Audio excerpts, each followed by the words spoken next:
आज का लेक्चर जो है वो बड़ा इम्पॉर्टेंट टॉपिक है। ये हाइड्रोजन बॉन्डिंग पे मैं आपको लेक्चर दे रहा हूँ। मैंने आपको पहले शुरू के लेक्चरों में बताया है कि मेरा हर एक लेक्चर पिछले लेक्चर और आने वाले लेक्चर्स के बीच की कड़ी को जोड़ता है। ये जो हाइड्रोजन बॉन्डिंग है, ये कोई भी फंक्शनल ग्रुप आप पढ़ें, अल्कोहल पढ़ें, फिनॉल पढ़ें, अमीन पढ़ें, बहुत सारे आइसोमेरिज्म पढ़ें, स्पेक्ट्रोस्कोपी पढ़ें, आईआर पढ़ें, एनएमआर पढ़ें, हर जगह आप देखेंगे कि इस हाइड्रोजन बॉन्डिंग का बहुत इम्पॉर्टेंट रोल है। और यही कारण है कि आज के लेक्चर को मैंने इस टॉपिक के साथ आप लोगों को जोड़ना चाहा है। जैसा कि नाम पता है कि हाइड्रोजन बॉन्डिंग, तो नाम से ही पता चल रहा है कि अगर मॉलिक्यूल के अंदर हाइड्रोजन है ही नहीं और आप पूछें कि क्या हाइड्रोजन बॉन्डिंग होगी, तो आंसर है नो। अगर आप कोई आपसे पूछे कि ये NO2 हमारा जो है ये हाइड्रोजन बॉन्डिंग देगा कि नहीं देगा, तो सीधी सी बात है कि ये हाइड्रोजन बॉन्डिंग नहीं देगा। तो हाइड्रोजन बॉन्डिंग के लिए मॉलिक्यूल के अंदर हाइड्रोजन का होना जरूरी है, बिना उसके हाइड्रोजन बॉन्डिंग नहीं होगी, नाम से ही पता चल रहा है आपको। लेकिन हाइड्रोजन क्या प्रत्येक मॉलिक्यूल जिसमें मौजूद है वो हाइड्रोजन बॉन्डिंग देगा? नो। ये ध्यान रखना है आपको कि हाइड्रोजन बॉन्डिंग होने के बाद भी हर एक मॉलिक्यूल हाइड्रोजन बॉन्डिंग नहीं देता है। हाइड्रोजन बॉन्डिंग वो तभी देगा जब हाइड्रोजन किसके साथ अटैच्ड हो? एक हाईली इलेक्ट्रोनेगेटिव एटम के साथ अटैच हो। जैसा कि हमने यहाँ आपको दिखाया है कि हाइड्रोजन इज अटैच्ड विद ए, जहाँ पर ए क्या है? या तो ऑक्सीजन है, या तो फ्लोरीन है, या तो नाइट्रोजन है। अगर इनसे जुड़ा हुआ है तब तो हाइड्रोजन बॉन्डिंग आपको मिलेगी। जैसे HF मॉलिक्यूल है, NH3 है, अल्कोहल है, एमीन है, तो ऐसे मॉलिक्यूल जिनमें एक कंडीशन फुलफिल हो रही है वो हाइड्रोजन बॉन्डिंग देंगे। नाउ द क्वेश्चन इज कि हाइड्रोजन बॉन्डिंग है क्या? ये ट्रांसफ़र ऑफ इलेक्ट्रॉन है इलेक्ट्रोवैलेंट की तरह, या शेयरिंग ऑफ इलेक्ट्रॉन है? नो, ये न तो शेयरिंग है न तो ट्रांसफ़र ऑफ इलेक्ट्रॉन है। ये बड़ा वीक इंटरेक्शन है। अगर आपका मॉलिक्यूल पोलर है, जैसे एक एग्जांपल से मैं आपको शो करूं कि HF मॉलिक्यूल में फ्लोरीन की जो इलेक्ट्रोनेगेटिविटी है वो ज़्यादा है और हाइड्रोजन की कम है, तो ये पोलर बॉन्ड है। और कम इलेक्ट्रोनेगेटिव वाला जो एटम है उस पर पॉजिटिव चार्ज है पार्शियल, और जो ज़्यादा इलेक्ट्रोनेगेटिव एटम है उस पर नेगेटिव चार्ज है। बहुत सारे मॉलिक्यूल्स आप जानते हैं कि मॉलिक्यूल एक मॉलिक्यूल तो नहीं है। प्रैक्टिकली आप कितना भी छोटा अमाउंट लें उसमें नंबर ऑफ मॉलिक्यूल्स बहुत ज़्यादा होते हैं, क्योंकि आपको पता है कि एक मोल ग्राम में जो मॉलिक्यूल्स हैं उनकी संख्या अवोगाद्रो नंबर के बराबर है। और अवोगाद्रो नंबर कोई छोटा मोटा नंबर नहीं है। द ऑर्डर इज 10 की पावर 23 है, 6.0203 × 10⁻23। तो कितना भी आप कम लेंगे अमाउंट, उसमें हजारों मॉलिक्यूल होंगे। तो ये जो नंबर ऑफ मॉलिक्यूल्स हैं, आप देखें कि ये दो पोलर एंड जो आपके पास पॉजिटिव और नेगेटिव डिफरेंट मॉलिक्यूल्स के बीच हैं, इनके बीच में क्या है? अट्रैक्शन होगा ही होगा, क्योंकि एक पॉजिटिव है एक नेगेटिव। और इसी अट्रैक्शन का नाम क्या है? हाइड्रोजन बॉन्डिंग है। हाइड्रोजन बॉन्ड यही है। सबका अपना एक नोटेशन हमने पहले भी बताया आपको साइंस में हर जगह कि ये आपका कोवेलेंट बॉन्ड है।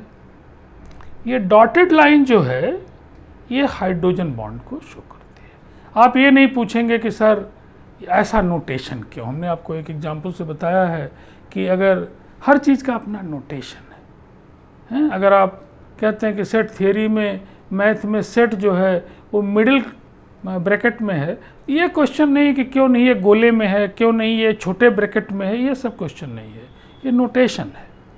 तो हाइड्रोजन बॉन्ड जो है वो डॉटेड लाइन से है, याद रखिए। ये सवाल है कि ये इसकी जो बॉन्ड स्ट्रेंथ है वो कैसी है कोवेलेंट बॉन्ड से का, और इसके बीच में एक अंदाज आपको होना चाहिए कि किसकी स्ट्रेंथ कितनी है। तो कोवेलेंट बॉन्ड की स्ट्रेंथ बहुत ज़्यादा है। कोवेलेंट बॉन्ड का जो रेंज है वो 100 किलो कैलोरीज पर मोल है। This is the covalent bond है ये आपका कोवेलेंट बॉन्ड।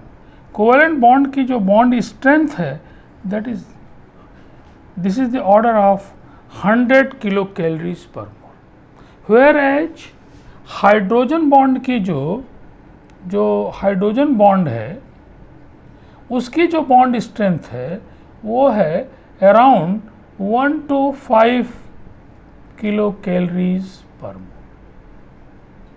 तो आपको अंदाज लग रहा होगा कि कोवेलेंट बॉन्ड की तुलना में हाइड्रोजन बॉन्ड बहुत ही वीक बॉन्ड है।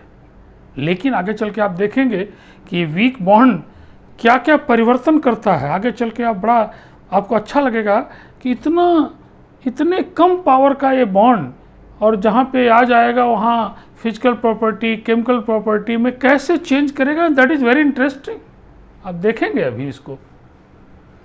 नाउ द सेकंड थिंग कि जो हाइड्रोजन बॉन्ड है ये 2 प्रकार का है। ये जो बॉन्ड आप देख रहे हैं कि डिफरेंट मॉलिक्यूल्स के बीच है। ये डिफरेंट मॉलिक्यूल खुद के कंपाउंड के भी हो सकते हैं और किसी दूसरे कंपाउंड के भी हो सकते हैं। ये क्लियर होना चाहिए आपको, क्योंकि कंपाउंड में 1-2 मॉलिक्यूल तो है नहीं भैया, आप हमने बताया है। तो खुद के मॉलिक्यूल्स भी हो सकते हैं उसी कंपाउंड के, जैसे HF है इसके डिफरेंट मॉलिक्यूल्स हैं, H2O है उसके डिफरेंट मॉलिक्यूल्स हैं, NH3 है उसके डिफरेंट मॉलिक्यूल है। और अगर डिफरेंट मॉलिक्यूल्स के बीच हो रहा है, HF का HF के साथ भी हो सकता है, HF का H2O के साथ भी हो सकता है, HF का NH3 के साथ भी हो सकता है, H2O का H2O के साथ भी हो सकता है, H2O का NH3 के साथ भी हो सकता है। तो इस तरह की बॉन्डिंग जिसमें 2 या 2 से अधिक मॉलिक्यूल्स के बीच में बॉन्डिंग हो रही है हाइड्रोजन, उसको हम लोग कहते हैं इंटर मॉलिक्यूलर हाइड्रोजन बॉन्डिंग। उसका नाम है इंटर मॉलिक्यूलर हाइड्रोजन बॉन्ड। अगर इस तरह की बॉन्डिंग हो रही है डिफरेंट मॉलिक्यूल्स के बीच, वो चाहे खुद के कंपाउंड के हों चाहे वो दूसरे कंपाउंड्स के हों, इस तरह की बॉन्डिंग को हम क्या कहते हैं, इंटर मॉलिक्यूलर हाइड्रोजन बॉन्डिंग कहते हैं। और दूसरी जो बॉन्डिंग है उसमें क्या खासियत, उसमें यह खासियत है कि एक ही मॉलिक्यूल के अंदर इस तरह के 2 फंक्शनल ग्रुप आपको मिलेंगे जिनमें हाइड्रोजन बॉन्डिंग होगी। हाइड्रोजन बॉन्डिंग की कंडीशन वही है कि हाइड्रोजन या तो O के साथ जुड़ा हो, या तो F के साथ जुड़ा हो, या तो N के साथ जुड़ा हो। तब उस तरह की बॉन्डिंग को, जैसे ये मॉलिक्यूल आपका है, मान लीजिए कि हमारा ये मॉलिक्यूल है, इसका नाम है आर्थोनाइट्रोफेनॉल। दिस कंपाउंड इज, ये आर्थो पोजीशन आप जानते हैं, आर्थोनाइट्रो एंड दिस इज फेनॉल। ये मॉलिक्यूल मतलब इसको आप यहाँ से काट नहीं सकते हैं, ये अकेला मॉलिक्यूल है। इसमें 2 इस तरह के फंक्शनल ग्रुप हैं जो हाइड्रोजन बॉन्डिंग दे रहे हैं। तो अगर इस तरह की हाइड्रोजन बॉन्डिंग मिल रही है कि एक ही मॉलिक्यूल के अंदर इस तरह के ग्रुप्स हैं जिनके अंदर हाइड्रोजन बॉन्डिंग हो रही है, कोई पूछे बेंजीन में होगी, बेंजीन में कहाँ से होगी, उसमें तो कोई हाइड्रोजन वही नहीं है। तो अगर ये कंडीशन फुलफिल हो रही है तब इस तरह की बॉन्डिंग को हम क्या कहते हैं, इंट्रा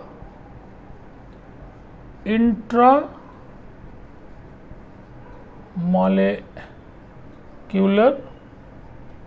हाइड्रोजन बॉन्ड। इस तरह के बॉन्ड को हम इंट्रा मॉलिक्यूलर हाइड्रोजन बॉन्ड कहते हैं। बहुत सारे मॉलिक्यूल आपको मिलेंगे, है ना, जैसे सेल्डिहाइड है और भी मॉलिक्यूल मिलेंगे, I am not going in detail.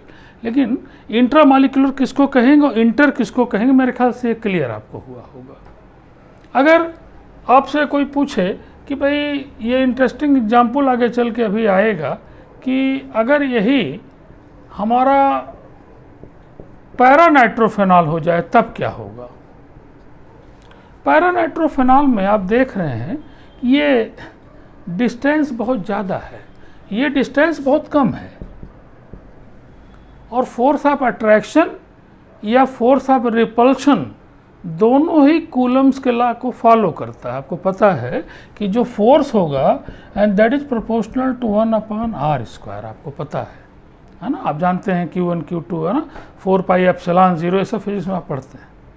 लेकिन यहाँ मैं बताना चाह रहा हूँ कि ये लार्ज डिस्टेंस होने के कारण अगर बॉन्ड स्ट्रेंथ बहुत ज़्यादा होती तो थोड़ी लार्ज डिस्टेंस भी होती तो कोई फ़र्क नहीं पड़ता, लेकिन हाइड्रोजन बॉन्ड जो खुद ही बहुत वीक इंटरेक्शन है, जिसकी बॉन्ड स्ट्रेंथ निग्लेजिबल है, 1 to 2 1 to 5 किलो कैलोरी मात्र है और कोवेलेंट की 100 के रेंज में है, तो आप सोच सकते हैं कि डिस्टेंस बढ़ते ही क्या होगा, वो भी स्क्वायर के टर्म में है।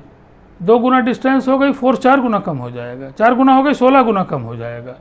इसका मतलब ये हुआ कि जरा सी ये डिस्टेंस, बॉन्डिंग बड़ी कमज़ोर, ऐसे में क्या ये पैरानाइट्रोफेनॉल इंट्रामॉलिक्यूलर हाइड्रोजन बॉन्डिंग दे पाएगा?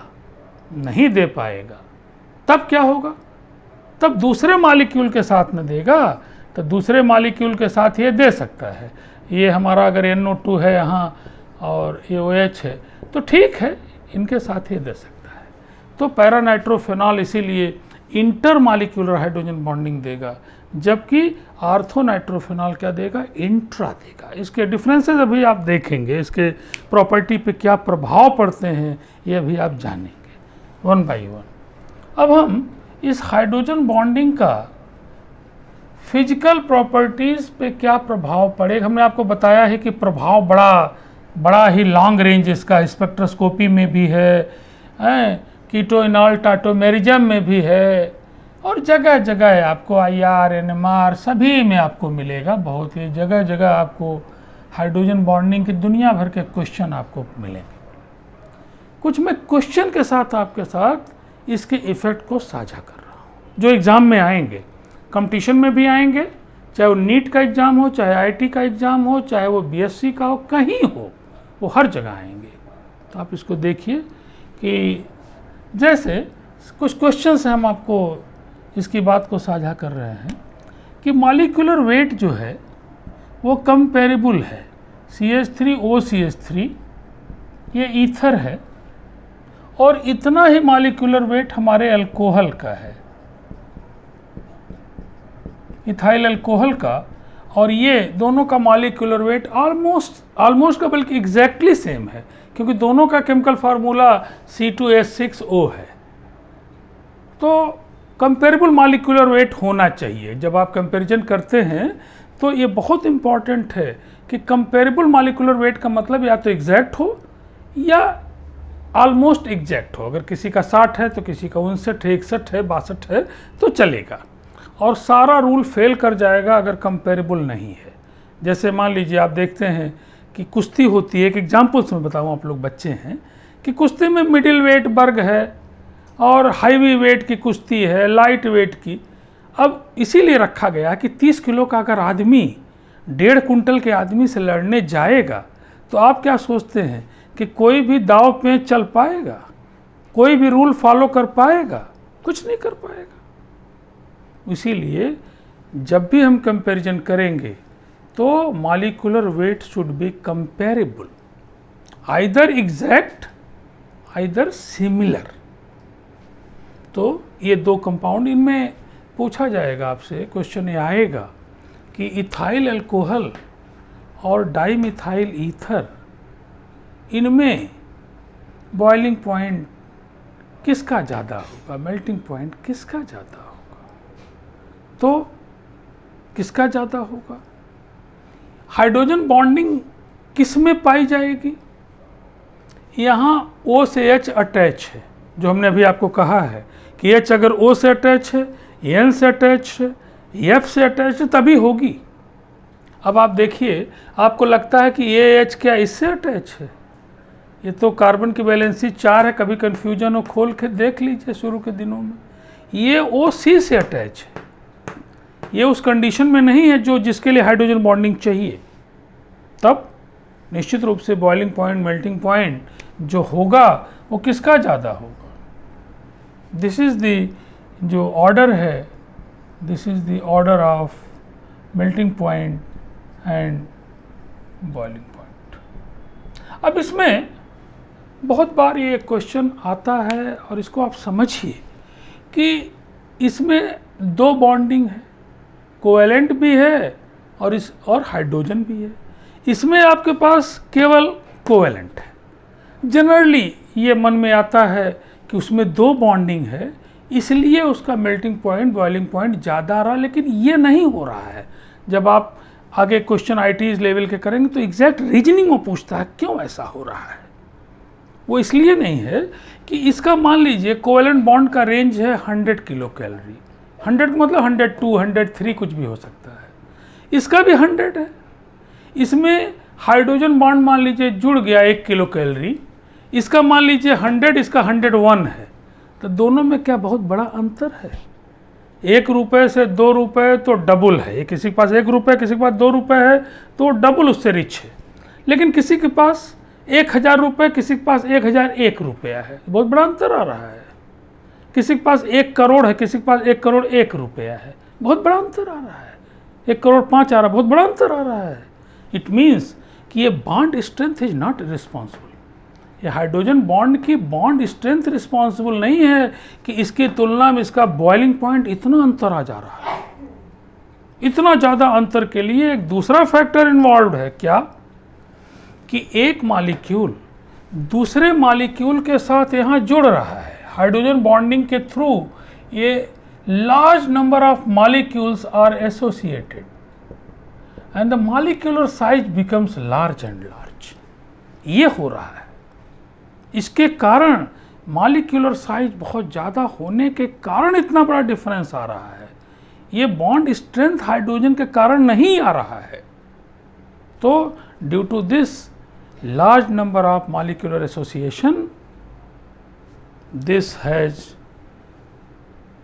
melting point and boiling point better than this, not small, but there is a lot of difference between these melting point and boiling point. This is the phenomena. Now some other examples I want to just, one thing is very important कि this hydrogen bonding plays an important role several places, but here मैं चाहता हूँ कि आपको inorganic के भी कुछ molecule दूँ और ऑर्गेनिक के भी कुछ मॉलिक्यूल दूँ। अगर आप देखें एक जनरल मेल्टिंग पॉइंट का ही एक एग्जांपल मैं आपको दिखाऊं कि नाइट्रोजन है, फास्फोरस है, इसके नीचे आर्सेनिक है, एंटीमनी है और बिस्मथ। अगर आप इनके हाइड्राइड्स की बात करें, NH3, PH3, ASH3, SPH3, BiH3, इनके हाइड्राइड्स हैं। ये जनरल रूल है कि अगर हाइड्रोजन बॉन्डिंग नहीं तो it is a general rule कि मॉलिक्यूलर वेट बढ़ने के साथ साथ मेल्टिंग पॉइंट बॉइलिंग पॉइंट बढ़ता है। लेकिन यहाँ देखिए क्या हो रहा है। यहाँ तो ठीक है, बढ़ रहा है, क्योंकि इन सबों में कहीं भी हाइड्रोजन बॉन्डिंग नहीं है। लेकिन यहाँ जिसका मॉलिक्यूलर साइज छोटा दिखाई दे रहा है, जिसका मॉलिक्यूलर वेट छोटा है, मॉलिक्यूलर वेट आप निकाल सकते हैं 14 और 3 है, यहाँ 31 और 3 है, तो नेचुरल है कि ये मॉलिक्यूलर वेट बहुत तेज़ी से बढ़ रहा है। लेकिन जो एक्सपेरिमेंटल वैल्यू मिल रही है वो NH3 जिसका मेल्टिंग पॉइंट बॉइलिंग पॉइंट सबसे कम होना चाहिए वो सबसे ज़्यादा है। ज़्यादा किस कारण ये पूछा जाएगा आपसे। ये इसी कारण से ज़्यादा है कि NH3 में हाइड्रोजन बॉन्डिंग इंटरमॉलिक्यूलर पाई जाएगी, जिसके चलते a large number of molecules will be associate and the molecular size increases much, जबकि बाकी में नहीं ऐसा हो रहा है। बाकी में कहीं हाइड्रोजन बॉन्डिंग नहीं है, क्योंकि हाइड्रोजन बॉन्डिंग तो वहीं होगी जहाँ पे हाइड्रोजन किससे अटैच्ड है, नाइट्रोजन से, ऑक्सीजन से, फ्लोरीन से। अगर इनसे नहीं है तो फिर नहीं होगी। और इसी से मिलता जुलता एक दूसरा क्वेश्चन भी वो पूछते हैं कि आपके पास H2O है और H2S है, तो इसमें मेल्टिंग पॉइंट बॉइलिंग पॉइंट हमारे H2O का ज़्यादा है। इसके दूसरे रूप में भी पूछते हैं कि ये लिक्विड क्यों है, ये क्यों गैस है। जबकि मॉलिक्यूलर वेट इसका ज़्यादा है। गैस कहने का मतलब कि उसका बॉइलिंग पॉइंट मेल्टिंग पॉइंट कम है, और लिक्विड कहने का मतलब उसका मेल्टिंग पॉइंट बॉइलिंग पॉइंट ज़्यादा है। Similar reason is also here कि this H2O has intermolecular hydrogen bonding, whereas this H2S has not any intermolecular hydrogen bonding, and due to this phenomena a large number of H2O molecule will associate, and the molecular, due to this molecular association, the melting point and boiling point will be much more than this. तो ये दोनों example आपको बहुत मिलेंगे, लेकिन एक हमने आपको बताया कि इनऑर्गेनिक के केस में हो चाहे ऑर्गेनिक के केस में हो, दोनों ही केसों में आप देख रहे हैं कि इस हाइड्रोजन बॉन्डिंग का क्या असर आ रहा है। अब हम आपको इंटर और इंट्रा के बीच के डिफरेंस को कुछ एग्जाम्पल से आपको बताना चाहेंगे। ये क्वेश्चन जनरली पूछा ही जाता है कि ये हमारा आर्थोनाइट्रोफेनॉल है, ये हमारा आर्थोनाइट्रोफेनॉल है और ये हमारा पैरानाइट्रोफेनॉल है दूसरा, पैरानाइट्रोफेनॉल है। हमने आपको अभी बताया ही है कि इसके अंदर इंटरमॉलिक्यूलर हाइड्रोजन बॉन्डिंग मीन्स कि इसका एक मॉलिक्यूल इसके अंदर इंट्रामॉलिक्यूलर हाइड्रोजन बॉन्डिंग है, जबकि इसके अंदर क्या है, एक मॉलिक्यूल से दूसरा मॉलिक्यूल जुड़ रहा है। मॉलिक्यूलर साइज इसकी बढ़ रही है, इसकी नहीं बढ़ रही है, ये तो अपने में ही इन्वॉल्व है। अब आपसे 3 क्वेश्चन आते हैं, बराबर ये पूछे जाते हैं कि बताइए कि इन दोनों में मेल्टिंग पॉइंट और बॉइलिंग पॉइंट जो है वो किसका ज़्यादा होगा। तो नेचुरल है कि पैरानाइट्रोफेनॉल का मेल्टिंग पॉइंट और बॉइलिंग पॉइंट इस आर्थो से ज़्यादा होगा। क्यों? क्योंकि इसके अंदर इंटरमॉलिक्यूलर हाइड्रोजन बॉन्डिंग है और इसके अंदर इंट्रा है। इंट्रा के कारण मॉलिक्यूलर साइज यहाँ नहीं बढ़ रही है, यहाँ इंटर के कारण बढ़ रही है, इसलिए इसका मेल्टिंग पॉइंट बॉइलिंग पॉइंट ज़्यादा आएगा और इसका मेल्टिंग पॉइंट बॉइलिंग पॉइंट कम आएगा। ये तो क्लियर है। अब दूसरा क्वेश्चन इसमें आता है कि बताइए कि इन दोनों में वाटर में सॉल्युबल कौन होगा। तो आगे चल के आप देखेंगे, हमने पहले बताया है कि वाटर के साथ हाइड्रोजन बॉन्डिंग हो सकती है, लेकिन इसकी नहीं होगी। क्यों? क्योंकि इसका हाइड्रोजन तो यहाँ इन्वॉल्व है, इसकी हो सकती है वाटर से। तो एक रूल है कि वाटर के साथ जितनी ज़्यादा हाइड्रोजन बॉन्डिंग कोई करेगा उसकी सॉल्युबिलिटी उतनी ज़्यादा होगी। सॉल्युबिलिटी का अर्थ आप जानिए, सॉल्युबिलिटी का हिंदी में उसे घुलनशीलता कहते हैं, लेकिन उसका मतलब क्या है ये जानिए कि एक गिलास पानी है, उसमें आपने 1 चम्मच नमक डाला है, हिलाया, तुरंत घुल गया है। आपने 1 चम्मच चीनी डाला है, वो घुला रहे हैं आप, तो टाइम ले रहा है घुलने में, और जो घुलने की जो क्षमता है वो हमारी किसकी ज़्यादा, किस में ज़्यादा घुल जाएगा, उसको हम लोग बोलते हैं सॉल्युबिलिटी। तो सॉल्युबिलिटी किसकी ज़्यादा होगी? इसकी ज़्यादा होगी। इसकी सॉल्युबिलिटी क्या होगी? कम होगी। और तीसरा क्वेश्चन है कि इन दोनों में वोलेटिलिटी किसकी ज़्यादा है। वोलेटिलिटी का मतलब होता है कि वाष्पशीलता, वाष्पन होना, हिंदी में उसे बोलते हैं वोलेटाइल होना। वोलेटाइल और बॉइलिंग में अंतर है। वोलेटाइल हर टेम्परेचर पे है। ये अलग बात है कि टेम्परेचर डिफरेंस जितना ज़्यादा होगा रेट ऑफ वोलेटाइजेशन उतना ज़्यादा होगा, एरिया जितनी ज़्यादा होगी रेट ऑफ वोलेटाइजेशन उतना ज़्यादा होगा। गिलास में आप पानी रखे हैं, थाली में पानी रखे हैं, निश्चित तक थाली पानी ज़्यादा उड़ेगा, गिलास का पानी धीरे धीरे उड़ेगा। जाड़े में जो वाष्पन की दर है वो क्या होगी? कम होगी। और गर्मी पड़ रही है तो वाष्पन की दर क्या होगी? ज़्यादा होगी। ये सब पॉइंट तो अलग है, लेकिन जो फिनोमेना हो रहा है वो क्या हो रहा है? वो ये हो रहा है कि आपका सिस्टम आइसोलेटेड नहीं है। आइसोलेटेड रहेगा तब तो फिर नहीं कुछ होगा। ये ठीक है, इसमें जो ऊष्मा आदान प्रदान हो सकता है। तो मान लीजिए कि आपके पास कोई लिक्विड है, आप समझिए इसको थोड़ा सा कि कोई लिक्विड है, तो टेम्परेचर तो एब्जॉर्ब कर रहा है। डिफरेंट मॉलिक्यूल्स, उनकी एनर्जी क्या है? डिफरेंट है। ये भी आपको पता, सबकी एक जैसी नहीं है। एब्जॉर्ब करने के बाद जिनकी एनर्जी एक लेवल से ज़्यादा हो जाएगी वो क्या हो जाएंगे? ऊपर की तरफ उठने लगेंगे।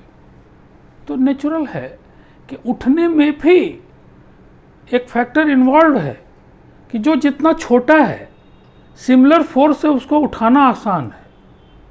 अगर आपको उसी फोर्स से बच्चे को उठाना हो और किसी 50 किलो के आदमी 100 किलो के आदमी को उठाना हो तो आपको अंदाज लगेगा कि हाँ आसान है।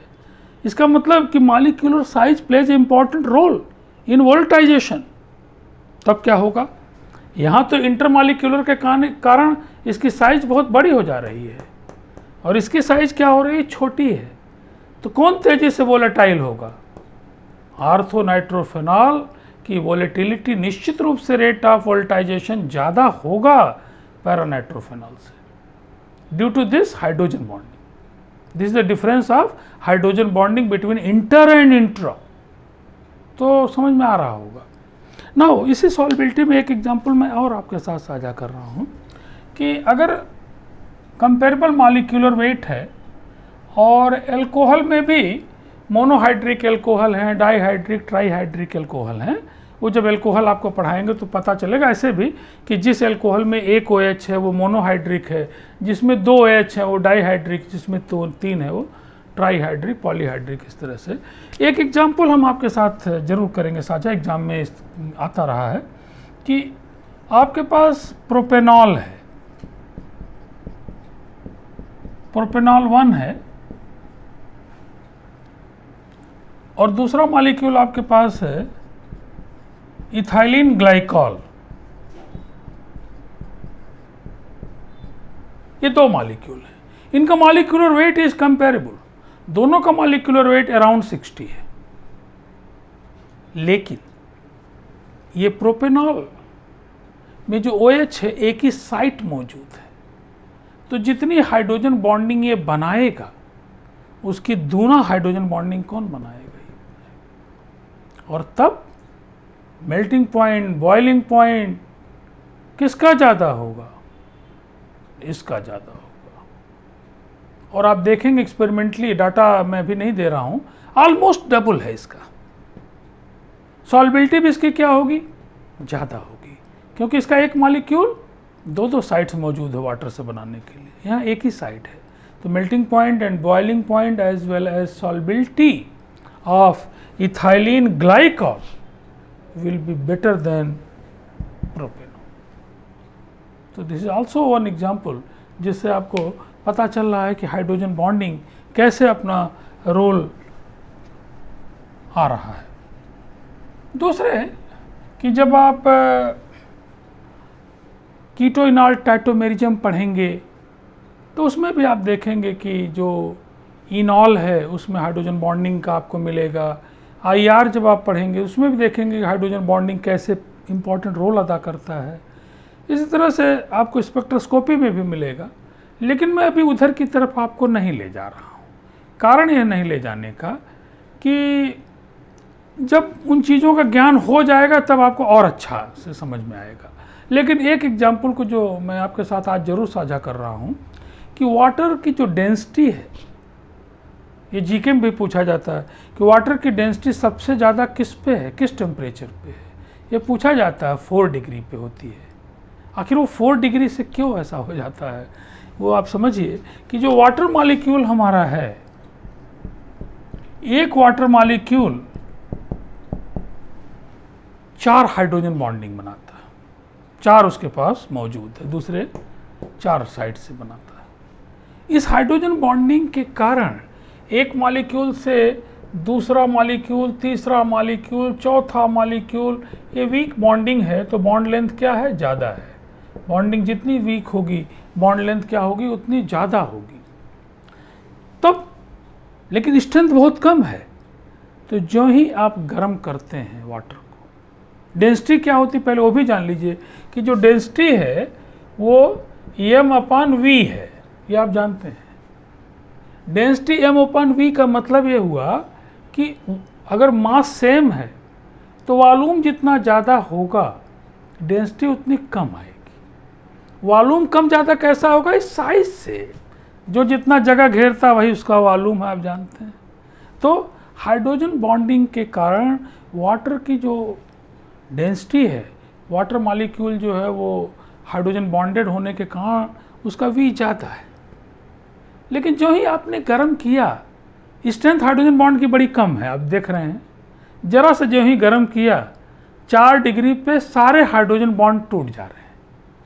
टूट जाएंगे तो वॉल्यूम क्या हो जाएगा, कम हो जाएगा। वॉल्यूम कम हो जाएगा तो डेंसिटी क्या हो जाएगी, ज़्यादा हो जाएगी। ना तो क्वेश्चन है कि फिर डेंसिटी कम क्यों होने लगती है। कारण उसका है कि जो ही आप और ज़्यादा उसको करने लग जाएंगे, गर्म करने लग जाएंगे, 4 डिग्री से ज़्यादा करने लग जाएंगे, ये मोर देन 4 डिग्री जब कर देंगे आप, तब ये जो बॉन्ड हैं ये कमज़ोर होना शुरू होंगे। कमज़ोर होने का मतलब इनकी बॉन्ड लेंथ अब बढ़ने लगेगी। बढ़ने लगेगी तो वॉल्यूम फिर बढ़ने लग गया। इसका मतलब कि 4 डिग्री ही वो मैजिक है। क्यों है ये तो कोई नहीं कह सकता, ये तो नेचर का। 4 डिग्री पे एक चीज़ आ रही है ऑब्जर्वेशन में, क्या कि 4 डिग्री पे सारे हाइड्रोजन बॉन्ड तो टूट गए हैं लेकिन कोवेलेंट बॉन्ड नहीं टूटे हैं, कोवेलेंट बॉन्ड नहीं कमज़ोर हुए हैं। और 4 डिग्री के ऊपर जाने पे कोवेलेंट बॉन्ड धीरे धीरे कमज़ोर हो रहे हैं, बॉन्ड लेंथ बढ़ रही है, वॉल्यूम फिर से बढ़ रहा है और डेंसिटी फिर कम आ रही है। तो हम लोग कह सकते हैं कि 4 डिग्री ही वो टेम्परेचर है जिस पे सारे हाइड्रोजन बॉन्ड टूट गए हैं, मॉलिक्यूल नज़दीक आ गए हैं। और 4 डिग्री के बाद धीरे धीरे फिर से बॉन्ड लेंथ बढ़ रही है। तो दोनों ही बार आप देख रहे हैं, पहले भी बाद में भी वॉल्यूम बढ़ रहा है, डेंसिटी कम आ रही है। और इसीलिए 4 डिग्री टेम्परेचर पे वाटर की डेंसिटी सबसे क्या होती है, ज़्यादा होती। तो ये भी एक एग्जाम्पल है, बुक्स में दिया हुआ है, आपके बीएससी पार्ट 1 इंटर सब में है, मौजूद है, तो आप इंजॉय कर सकते हैं। मैं समझता हूँ कि हाइड्रोजन बॉन्डिंग लिखने भर का एग्ज़ाम में, और हाइड्रोजन बॉन्डिंग क्या होती है, उसका फ्लेवर क्या है, ये आपको समझ में आ गया होगा। और आगे चल के आप देखेंगे कि फिनॉल में, अल्कोहल में और बाकी एमीन्स में बहुत सारी जगहों पे इस एग्जाम्पल के ये जो नॉलेज है ये आगे चल के बढ़ती जाएगी। आप जहाँ चाहें इसका यूज कर सकते हैं, बस आपको जानना है कि कहाँ इंटर हो रही है, कहाँ इंट्रा हो रही है। आगे चल के आप देखेंगे कि जब हम आईआर वगैरह पढ़ाएंगे कि किस मॉलिक्यूल में इंटर किस में इंट्रा है, आईआर भी बता देगा आपको, लेकिन वो बात हम बाद में करेंगे जब स्पेक्ट्रोस्कोपी आपको पढ़ाएंगे।